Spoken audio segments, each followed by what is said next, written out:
خلاص خلصت الحكاية، يعني قصة وسام أبو علي خلاص انتهت، لأن خلاص النادي الأمريكي وافق على تعديل الفلوس اللي هو طالبها النادي الأهلي. بدل ما يبقى 9 مليون دولار لا هيبقى 8 مليون دولار لوسام أبو علي. وسام أبو علي لو احنا بصينا وجينا نبص كده يعني الموضوع بطريقة تانية.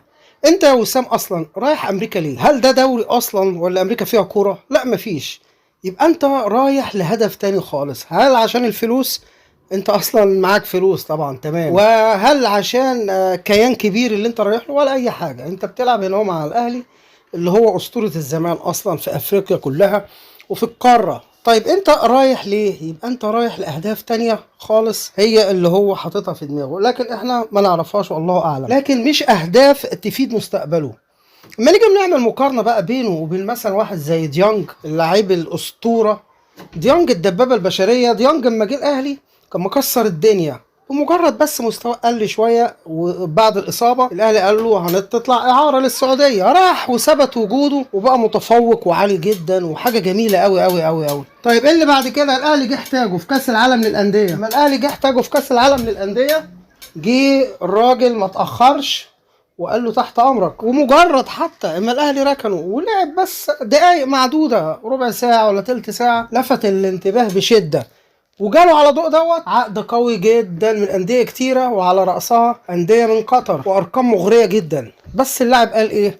قال اللي النادي عايزه انا تحت امره. يعني احنا كنا نتمنى اللي وسام ابو علي يبقى هو الكلام دوت يجي منه هو، مش مثلا من حد تاني. ليه؟ لان انت حتى يعني المفروض انت لاعب عربي تكون مقدر اكتر واكتر واكتر قيمة النادي اللي انت فيه. لكن ديانج راجل محترم، راجل متدين، راجل ملتزم، راجل فيه كل صفات اللاعب الكروي، ولاعب عمرنا ما سمعنا انه عمل مشكلة او حد حتى اشتكى منه. لا بجد فرق شاسع جدا جدا جدا. عشان كده قالوا زمان الكوره يا جماعه مش بس فن، هي الكوره اخلاق كمان. عشان كده زمان كانوا دايما بيقولوا لازم اللاعب يتمتع باخلاق عاليه، مش بس تكون انت حريف، لا لازم كمان يكون عندك اخلاق رياضيه واخلاق في الملعب وبره الملعب وجوه الملعب كويس، وعنوان طيب وبتمثل الشخص او النادي اللي انت بتنتمي ليه. عشان كده هو الاهلي خلاص قال لوسام ابو علي مع الف سلامه وشكرا جدا، لان الاهلي كان باقي عليه، لكن هو الراجل اصلا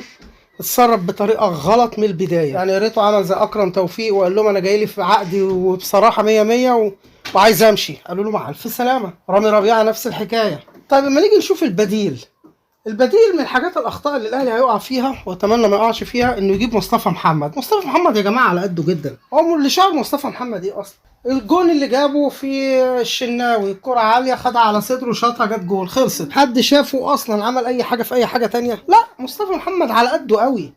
يمكن اسامه فيصل مهارات ويمكن دوت هو الافضل، بس مش هم دول برضو اللعيبه اللي هنقول اللي هو بديل لوسام ابو علي. في اللاعب العراقي اللي احنا قلنا عليه في فيديو قبل كده ايمن حسين، ده لاعب قوي جدا. عشان كده معظم الناس بتفضل يكون اللاعب اجنبي، لان اللاعب الاجنبي احتمال يعوض الفراغ الكبير اللي هيسيبه وسام ابو علي، خصوصا ان اللعيبه اللي احنا عارفينها برضو مش هي اللعيبه اللي تشيل اسم الاهلي.